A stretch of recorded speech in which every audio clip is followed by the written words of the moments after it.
Good evening, everyone, and welcome to the TV6 Digital Desk live stream. My name is Molly Birch, and I'll be taking you through a recap of today's headlines. This stream runs every night starting at 8/7 Central Time from Sunday to Thursday.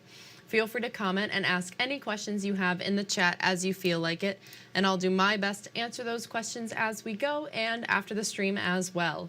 With all of that business out of the way, let's take a look at our first story for tonight. We begin with a breaking news update. Houghton police have released the age of the victim in last night's deadly shooting. We expect the suspect's arraignment will happen tomorrow. Houghton police said today the victim in the shooting is a 53-year-old man. Responding police officers found him dead in the bar's bathroom. Police got the call about the shooting around 7 o'clock last night. No names or motives have been confirmed tonight. The suspect is now in the county jail awaiting arraignment in the 97th District Court. Our reporter saw a man taken out of a police car in handcuffs, put on a stretcher, and taken away by EMS.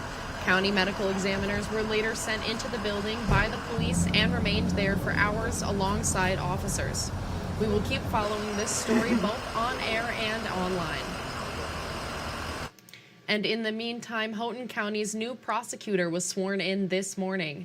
Born in Marquette, Dan Helmer has been a prosecutor in Grand Rapids for 12 years.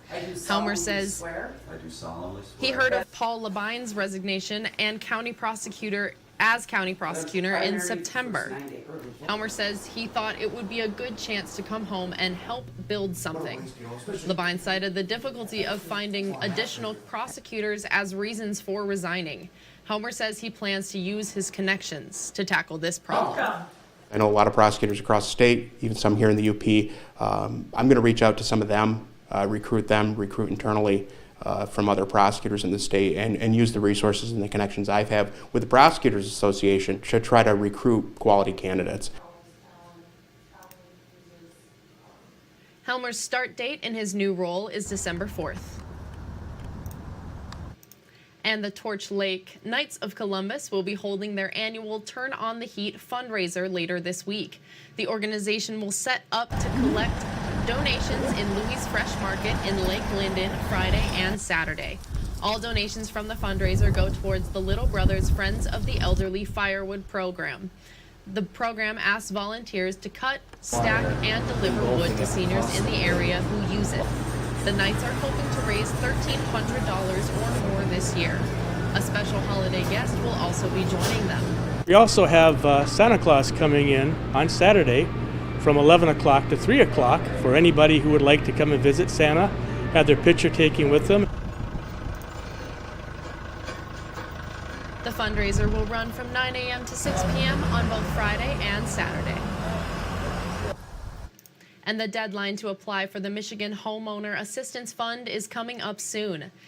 My Half is a federally funded program that aims to mitigate homeowner hardships related to the COVID-19 pandemic. Homeowners can apply for the $25,000 grant to pay for mortgages, property taxes, and utilities. The Michigan State Housing Development Authority recently announced that the deadline to apply for the program will be Friday, December 8th. The MSHDA project manager says the number of Michiganders who need the program is shocking. Based on these applications, there was a need before the COVID pandemic. So being able to help these homeowners has just been great to see. So we're assisting as many people as we can. You can apply for the program before midnight on Friday, December 8th at uppermichigansource.com or the TV6 and Fox UP mobile news app. And an event focused on holistic medicine is making a return after a hiatus during COVID. The Marquette Holistic Health Fair will take place this Saturday at Northern Michigan University's Northern Center. The event will have presentations and vendors all focusing on multi-dimensional aspects of health. And it looks like my video for that one is not playing, so we'll just move on to our next story. So shopping at your local stores this holiday season can go a long way for your community. And as TV6's Michael Schobeck shows us, there's a nationwide movement reminding you to shop local all year long.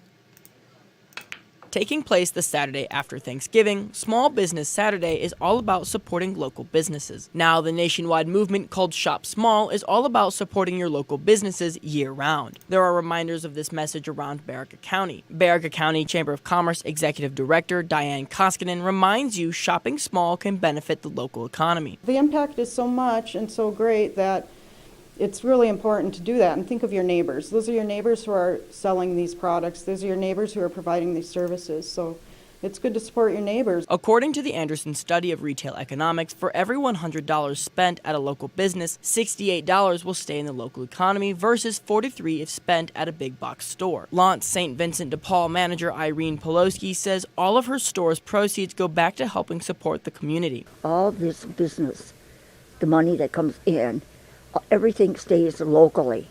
It goes to our food pantry. It goes helping people in emergencies. This year, Small Business Saturday will be on November 25th. Pat's food store manager, Bob Lane, says it's a good feeling to have organized support promoting small businesses. It makes us feel pretty good that a group of organizations like to get behind us too, just as we do for them. And it's important for us because a lot of people travel out of town to the big box stores. Participating businesses say a great way to support them is by involving the whole community. Michael Sobek, TV6 News, Baraga County.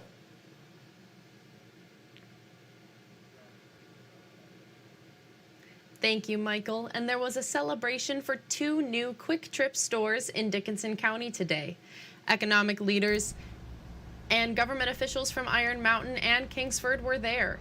Several prominent members of Quick Trip were also there, including CEO Scott Zietlow. He says Iron Mountain and Kingsford are perfect fits for Quick Trip. Where we're from, our background is in a smaller community, and we can do really well in smaller communities as well because we are part of the fabric of that community. It's the family feel, the employment that we do locally. Everybody buys in, everybody wins. The 2 stores employ almost 100 people. And for our final story tonight, the Gwynn VFW spent the morning making a UP delicacy to help veterans and more. The VFW Post 5670 president says they've been doing this fundraiser for around 30 years. They make classic UP pasties with carrots, onions, rutabaga, meat, and potatoes. The Gwynn VFW auxiliary president says money raised goes to various veteran-based programs and community organizations. We support Jacob Eddy Home for Veterans. We support the Honor Flight. We send donations to that. Hospital, we help with things if they need items at the hospital. Order pasties by calling the Gwynn VFW on Pasty Day or any time to put your name on a list. They make the pasties on the second Tuesday of each month. The number is 906-346-5670. And that's all the stories we have for you tonight. Be sure to tune in tomorrow night where I'll be here in the same place at the same time. That's 8/7 Central Time with a recap of tomorrow's headlines.